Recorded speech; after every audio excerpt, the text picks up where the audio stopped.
So, okay, I'll speak loudly. Welcome to the House of Losing Control. We are going to, in the next 45 to 50 minutes, be looking at losing control from the perspective of dizziness. So we will talk about artistic research. We will talk about working in a collective. We will talk about our new project where we are all are all part of, as well as Laura here. And you will get the exclusive preview of the trailer, the podcast we are currently working on. So first I'd like to introduce us to you. I'll start with you, Anna. So this is Anna Kim. She's a writer, a novelist. She was born in Daejeon in South Korea. She grew up in Germany and Austria and studied philosophy at the University of Vienna. She has published 4 novels, among them Anatomy of a Night and The Great Homecoming, as well as 2 essay collections. She's the recipient of numerous awards, including the Austrian State Fellowship for Literature and the Elias Canetti Fellowship, and as well, 2012, the European Union Prize for Literature. Then Ruth and Leo, Ruth Anderwald and Leonhard Grond come originally from Graz. They are visual artists, artist curators, and artist researchers. And they are professors for the PhD program at the University of Applied Arts here in Vienna. Ruth Anderwald and Leonhard Grond began working together as an artist duo in 1999. And they led 2 FVF Peak projects, Dizziness, a resource, and Navigating Dizziness, a resource, as well as the project Artworks, European Culture of Resistance and Liberation, funded by the Erasmus Plus program and mentioned by the Council of Europe as best practice model in response to the COVID-19 crisis. Their work has been exhibited internationally, for example, at the Centre Pompidou in Paris, at the Himalayas Art Museum, in Shanghai, in London, at the Tate Modern and Whitechapel Gallery, at the Wien Modern Festival, Museum of Applied Arts in Vienna, and the Herzliya Museum of Contemporary, amongst many others. Then we also have Sergio, to my right. Sergio Edelszein was born in Buenos Aires in Argentina, and he studied in Tel Aviv at the Tel Aviv University. In 1987, he founded and directed the Artifact Gallery in Tel Aviv until 1995. This year, in 1995, he founded the Center for Contemporary Art in Tel Aviv and has been its director and chief curator since then. In the framework of the Center for Contemporary Art, he curated 7 performance arts biennales and 5 international video art biennales. He also curated numerous experimental and video art screenings, retrospectives, and performances events. Some of the major exhibitions included shows of Guy Ben-Ner, Boaz Arad, Doron Solomon, Rosé Rosen, and Jan Tichy, and international artists like Rosa Baba, Seal Floyer, and Marina Abramovic. And since 1997, he curated exhibitions and time-based events in Spain, China, Poland, Singapore, and elsewhere. He also curated the Israeli participation of the 24th Sao Paulo Biennale, and in 2005, the Israeli pavilion at the 51st Biennale in Venice. And to conclude, I am Jeanne Drach. I'm a French-Austrian performance artist and podcaster, and I have a band called Kids and Cats. I toured around the world, and I came back and started a podcast label called Oh Wow in 2017, and we are currently working all together for the podcast project. So I'd like to start the discussion with you, Leo, with the term artistic research. How would you define this word? Thank you, Jeanne. So speaking of artistic research, I would like to differentiate the artwork from the work of art. The terms tend to be used as synonyms. However, the artwork is defined as the outcome that has been emerged from the artistic research, from the artistic process. Contrastingly, the work of art is the work that art does.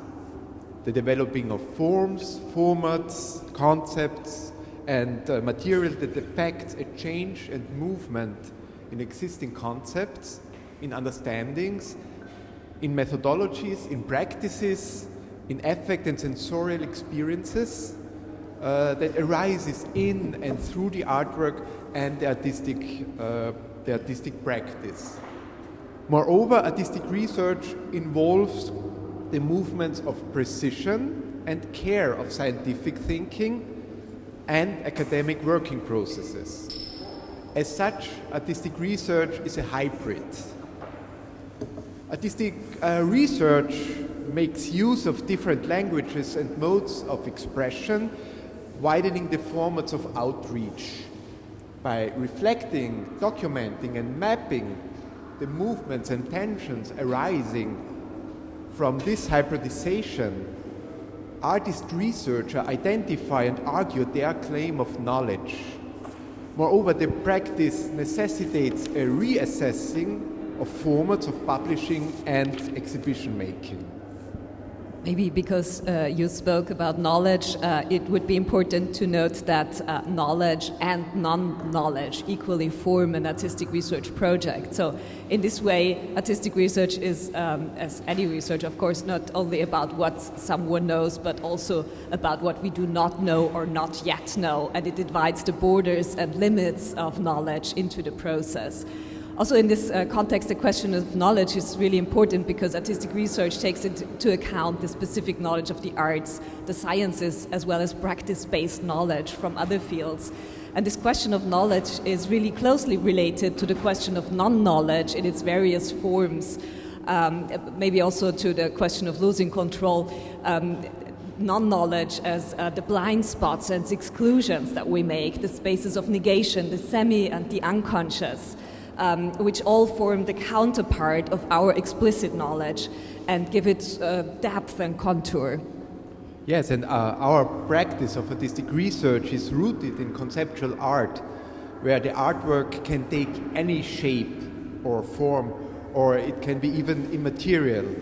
So when it comes to artistic research, neither the documentation of the process nor the initial idea is apt to transport the both process and outcome of the artistic work, which is also constituted of the social and transformational aspect of shared knowledge formation and imagination to co-create and progress the process of artistic research.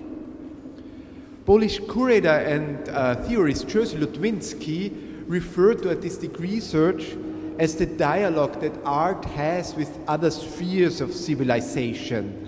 And he emphasizes that artistic research is developed by the tensions created by a collective effort of many individuals, which contributes in the making of one system pulsating with its own life.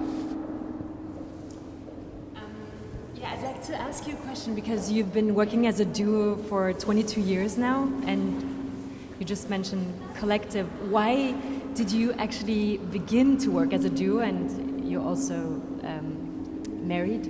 Or actually, but you're together. You have kids. So how how is it? How can you manage to work together? Why is it so important to you? I think there are two different things here. One is the co-creation that we are really interested in, and the other is that we are, as many artists do, we experience this question quite often. And I always ask myself if they would ask farmers the same question, because they also work and live together. Or if you run a bar, you would also work and live together. But how it came about, it was actually rather by chance. At that time, we were working on experimental filmmaking, and we made our first trip together. And we only had one camera because my camera exploded before we went. It was an old Super 8 camera, and there was something wrong with it. And when I tried to charge it, it just exploded. Well, and this was how we, when we came back, we wanted to distinguish who has done what footage. And then we realized it would be really interesting to cut it together. And we liked this process. And then also, we are also researching dizziness for quite a while, so we can get a bit obsessive with our work, and we realize that if we also want to see each other, we should work together, which is also why we like to invite friends into our working processes. Now you know where you're all here. No, but maybe I say also something about co-creation, because this is something that is really important to us. And we have not only been working together, but also since many years, I think from 2004 on, in larger teams with other artists, musicians, but also with people from different fields. And for us, it's so interesting because co-creation, or the purpose of co-creation, lies in producing something that would otherwise not take place. It makes possible, which would otherwise be impossible. That means to create something that emerges from the engagement of all the people or all the participants involved.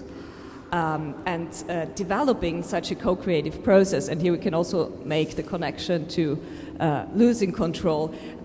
Developing a co-creative process needs, in our view, at least we can hear what you think about it, it needs a certain relinquishing of control. It means not only sharing authorship, at least to a certain degree, but it also means sharing leadership.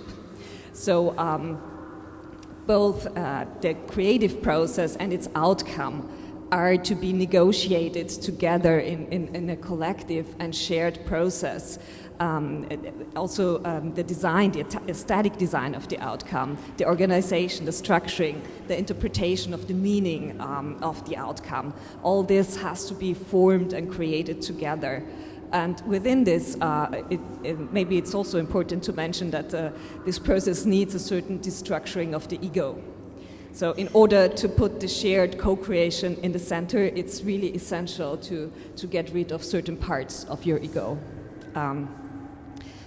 But the aim of co-creation is also, it's not only a process that demands something from you, but it's also a process to create shared value. It's not about finding the right idea, but it's about finding a multitude, inviting, involving a multitude of ideas that even may be conflicting. Yes, co-creation is not about individual ideas, but many perspectives on a common topic or goal that all participants are immensely engaged with. This is what happened here too. And as Ruth said, our method is inviting people to co-create both the research and the artistic process with us. So moreover, we mainly work in open processes that can be found not only in artistic work, but also in scientific blue sky research that both invite the unforeseeable and the uncontrollable. Yeah, and we are really happy that you all agreed to work together with us and endure these open processes. I'm excited to find out if you want to say something about that. Now that I'm hearing you talk about this, I can understand why whenever we talk about your artist novel, I get totally confused. I mean, this is like not like really losing control. I can really think like, what, okay, and this now, and this, and there's another aspect, and because, you know, a novelist or writing a novel usually is more or less the manifestation of an ego. Really, authorship, you know, it's like the ego. You can't be. And I was actually wondering whether it is even possible to be a good author if you're not a big egomaniac. I mean, seriously, I think it's not just a, yeah. Okay.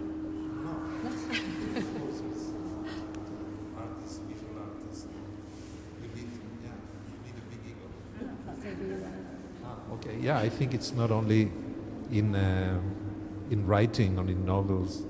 I think, and I see that along the years I've been working with artists. To be an artist, you need a big ego, and to be a musician, to sign your name on something that is being showed, played, exhibited.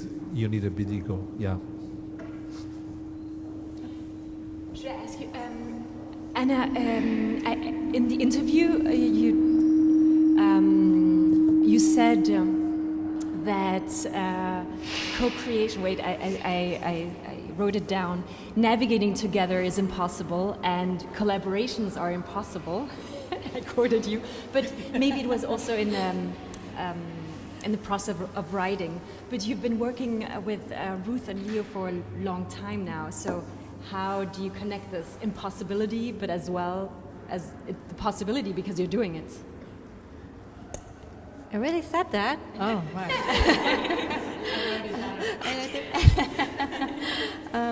That is so mean, you know. You say things because you want the things to be said and then forgotten. You know, you don't want to be recorded.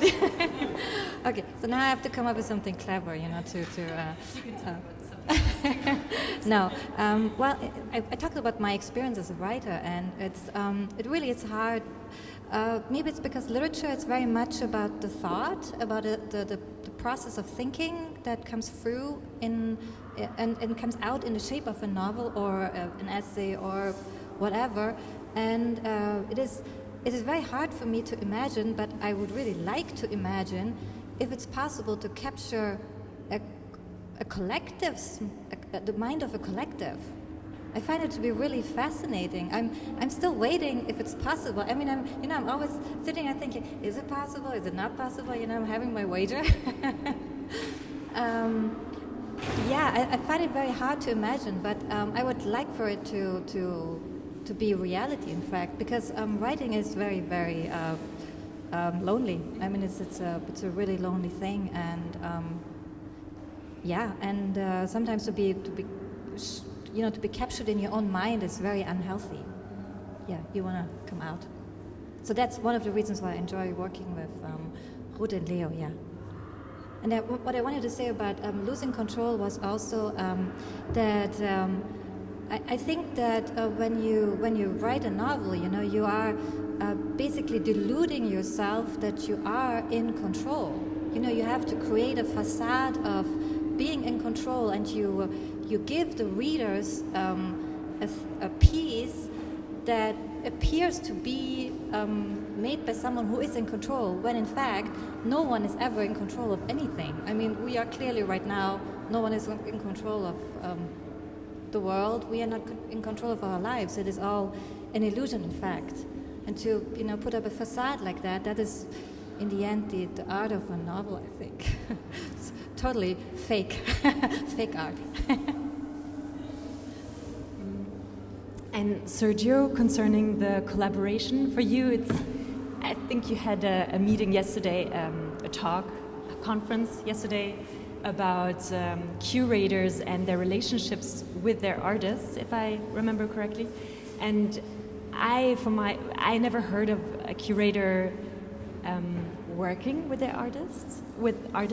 So I'd like to know if it's something usual and why you are doing it, and what is good and what's bad about it, maybe. Well, curators are always negotiating this closeness or distance from the artists and from the artworks. It's something that yeah, I mean, it probably not very consciously is being negotiated. There are artists that demand this attention and want more feedback, and there are artists that are pushing you out and saying, I know what I'm doing. So in between, we are always moving. In this case, this collaboration with Ruth and Leo and yourself, for me, and I was thinking about it actually in the last few days in the studio, for me it's an extreme, for my practice, it's really extreme. I don't remember being so active and involved in the process of creating something. I was always involved in the process of contextualizing, of showing, of mediating art, but not really in the creation. So for me, it's breaking some boundaries at this time, and I have lots of questions about it, how I feel about it, especially. And this is something that is keeping me thinking since we in the last 4 days since we were working together. It's very extreme for me, but I enjoy it. Yes, let's listen to it. In fact, it is extreme. We were also surprised how the process plays out. But that's the thing with an open process, that you start with the personalities involved, and then you see not only personalities, interests, and knowledge and engagement, of course, as well. And then you see where it leads you. And now we're going to listen to a trailer of our collective project, a podcast series that will be also turned into sound art installation. And this is the first time we can hear it.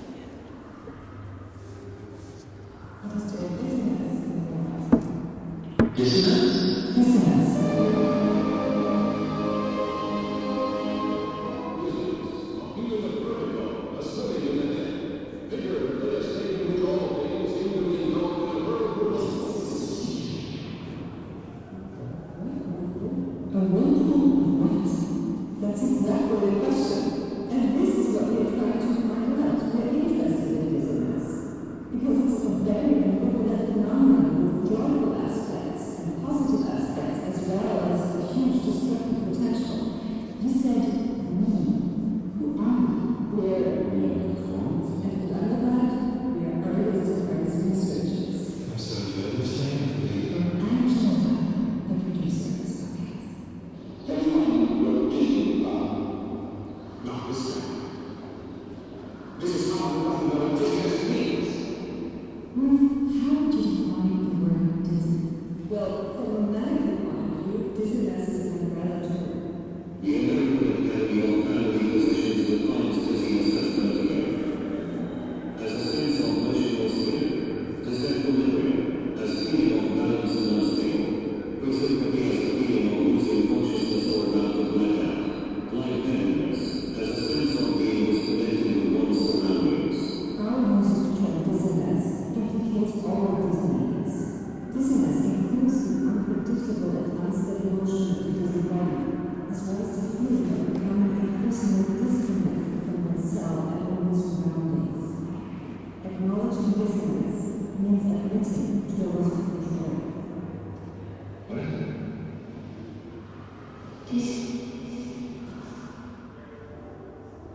It's an important term, I think, like the English word and the sound it creates, because of the automatic creates this kind of instant waiting for the total thing, and it's a very important term.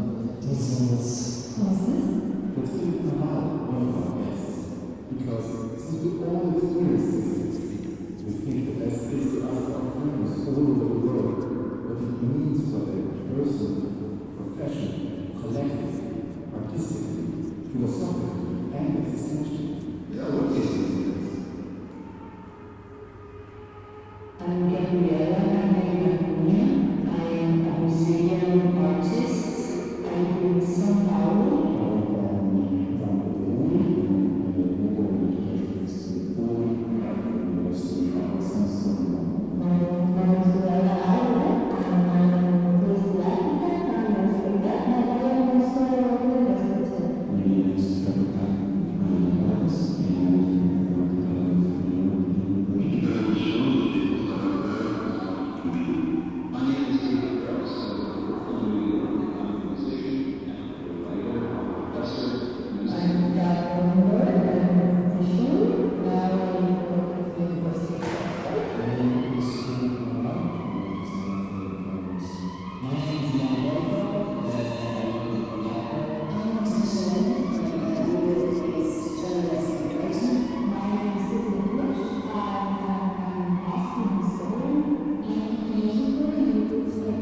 Together.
What is the dizziness in your writing? Distance.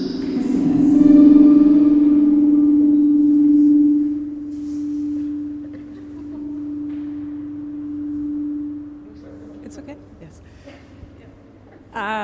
This probably needed a lot of imagination from your part, as we are, on uncertain ground also because of the COVID pandemic, and this we're one of the few guests that are actually here at this space. The technical setup had to be different than what we would have wished for or what we intended. Nevertheless, I would just I hope you could imagine something that sounded interesting at least. I will just tell you who introduced themselves so that you get an idea of who the people are that we spoke to. We spoke to Anna Kim, of course. She says a few things. To Gabriela Cañera da Cunha, a Brazilian artist, Davide Derio, an architectural theorist based in London, Maria Auxiliadora Galvez Perez, a professor for somatic architecture in Madrid, the New York-based musician and writer David Grubbs, the mathematician Gail Cronenberg at Oxford, the activist, author and political journalist Natasha Lennart, curator Philippe Alain Michaud from the Centre Pompidou in Paris, the author and columnist Philippe Naval, the artist Trevor Paglan, the philosopher and group psychoanalyst Elise Pechriegel, and you hear the historian Ursula Pruch speaking about the tipping point of democracy, as well as the conductor and composer Ilan Volkov speaking about electronic music. And there are even more guests to come. But as this was probably rather hard to understand for you as an audience here, maybe I would like, if this is okay with Jan, to say a few words about dizziness and what dizziness is. Because coming from our research, we first need to admit that we expanded the original meaning of the English term, and this process was also laid out in detail in our book, Dizziness, a Research, which we co-edited with philosopher Caroline Feiertag, who is also with us today. And it was the title of our first FVF-funded artistic research project, and at the same time it was our hypothesis, our starting point. We claimed that states of dizziness are not only destructive, but also generative and creative and opening up new possibilities. But in this project, we concentrated on shaping the concept of dizziness, and we looked at the effects of the individual. And in our recent project, Navigating Dizziness Together, we are looking at the impact dizziness can have on collectives, and how dizziness changes and shapes collectives, but even societies. But to come back to the term dizziness and our redefinition, we started from the translation of the German term Taumel into English, into dizziness. Their meanings, however, are not strictly identical. Taumel describes positive, negative, and ambiguous aspects of being dizzy, feeling dizzy, as well as the staggering movements of a dizzy body. And Taumel is very often used metaphorically, for instance in the German expression im Taumel der Gefühle, which means acting inconsiderately when you're overwhelmed by very strong emotions such as loneliness, envy, fear, rage, euphoria, ecstasy, joy, love, and others. So the word Taumel is used on different scales, from the personal and emotional up to systemic levels, and can encompass an entire world that is out of kilter. In German, die Welt im Taumel. In the context of our artistic research, dizziness is equally used in positive, negative, and ambiguous contexts to describe a situation where an individual, a group, or even a society is overwhelmed. So in this way, we redefine dizziness as unpredictable movement or the sensation or illusion of such movement, causing a shift from the given to the uncertain that unbalances us. It is mentioned in the trailer, but I doubt that you could understand it, that dizziness is an umbrella term, and our defining dizziness started not only from semantic considerations, but also from its medical definition of dizziness. And from a medical viewpoint also, dizziness is an umbrella term encompassing the four main categories of dizziness. It encompasses vertigo as a sense of or illusion of motion or spinning, the world spinning around you. Disequilibrium as a feeling of being off balance and unstable. Presyncope as a feeling of losing consciousness or being about to black out. And lightheadedness as the sense of being disconnected with yourself or your surroundings. And our use of the term dizziness implicates all of these meanings. So dizziness in our sense includes the unpredictable and unsteady motion of the dizzy body, as well as the feeling of becoming increasingly disconnected from oneself or one's surroundings. And also, and in connection to today, acknowledging dizziness means admitting to one's vulnerability and thus to a certain loss of control. So, as we already mentioned, one of our methods is to invite people. So in spring, we thought we should call Sergio. And in a very open conversation, we started to think about what we could do together on dizziness. And I would like to give the word to Sergio.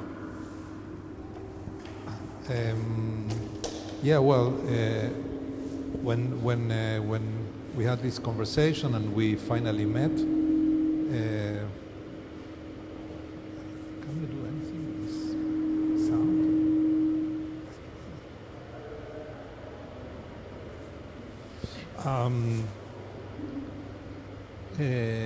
I was thinking, because I was involved in the former iteration of dizziness, and we did at the time at the CCA in Tel Aviv a number of panels. People came from here, from other places, and it was very interesting. And I was thinking about this discursive aspect of the project. What could it be, and what should it be, and what could it be in the present situation? Which, I mean, it was like half a year ago, but we knew by then that it's going to take quite some time. And there's not going to be any possibility of doing the usual panel discussions, meetings, people flying over in and out. And by then, two things already happened with me, as with many of you as well. One is that I was really, at the beginning, excited, but then by then totally fed up of sitting in front of a computer looking at talking heads on Zoom. From all over the world and listening to people, it was really tough. On the other hand, I really enjoyed the podcast. I consumed them by walking along the sea, or sitting outside, or driving, or cooking, and I thought, or exercising. I thought it was. I discovered a great medium that I didn't really know before. So my proposal, when they called me and said, okay, what can we do together? I said, okay, let's take all the discursive aspect of this process and do out of it a podcast, and really push the boundaries of the podcast, not as a one-to-one or one-to-three or one-to-four conversation as it is, but let's create an overall conversation with as many people as we can, from all the disciplines that we could find from all over the world, to have a much more varied and much more free a flow of ideas across disciplines, and create people talking to each other, even though they never met, they never will, but they have a certain set of ideas that could cross over into one another, even though they are coming from different disciplines. So we already met a few of those crossovers, and I think that we are more or less, what you heard is about 1/3 to 1/4 of what we are planning to do in the next few months. And also, which is something quite unusual, is that we are going to have all the material, and then we are going to be editing. It's not like we do one episode and then we go record the other one, and then we do the other one.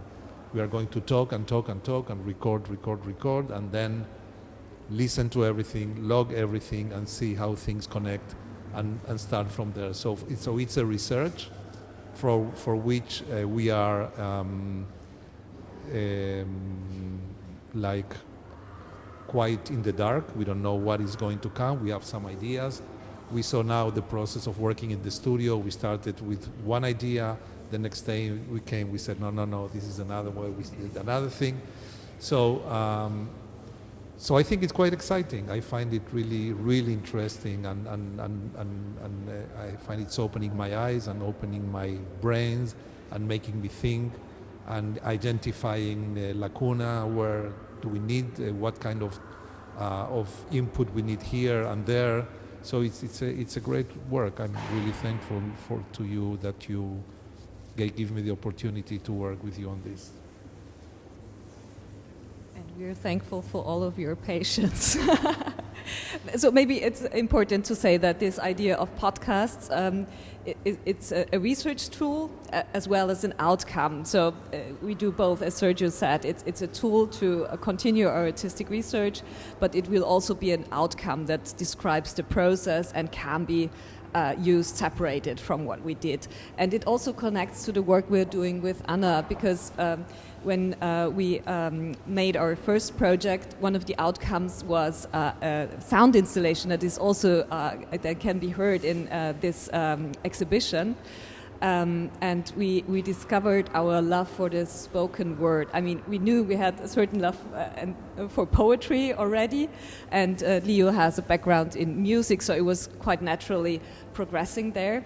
But with Anna, we are also trying to continue more into the written part of the word.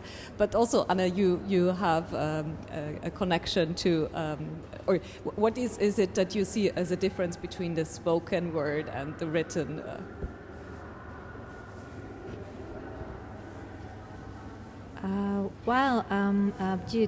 Do you mean the spoken word in terms of poetry, for example? Because poetry should be, I think, actually always read aloud. There are some rare cases where you need to see the written word, printed, I guess. But well, I used to think that the biggest difference between the spoken word and the written word is that once you've spoken something, it's gone. I mean, the moment of a spontaneous, it's just a thing in the moment. It just disappears like this. But if you record it, and you record many hours of it, then I don't know. I like it. It's very interesting. I used to be before I started writing novels. I used to be very interested in theater because of this moment of. In German, you would say Vergänglichkeit. In English, I'm not quite sure right now. Maybe this moment when the moment is here and then it's gone. Poof. It's a very, very the passing. Yes, and So I find this to be a contradiction. Mm-hmm. And so are you going to create it? Are you going to fake it, or how are you going to do this? I'm very curious. Would you like to say something about that? Well, fake it. I mean, we faked a few moments of spontaneity. So there's this, but we also have the original thing itself as well. So it's a mixture, and it's. I think it's more like a play with what we have and a play with what could be. I think it's more this. Recontextualizing. Do you think it's fake? Recontextualizing? It's also. It could be, definitely, yeah. Yeah, sure.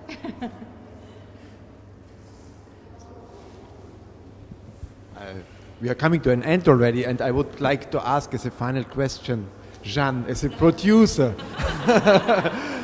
what does it mean for you to work in such an open process with an outcome which is not yet clear? And what does it mean for you, or how do you experience it the last days working in the studio? Yes, well, what? Tell the truth, it was a dizzying process. No, but really, I think it was difficult for me at the beginning when I did the workshop with you, and I was like, okay, so we have to have a clear plan, what we're going to do, and you were like, well, no, we don't know yet, and it's part of the process because it's an artistic process and it's a work in progress.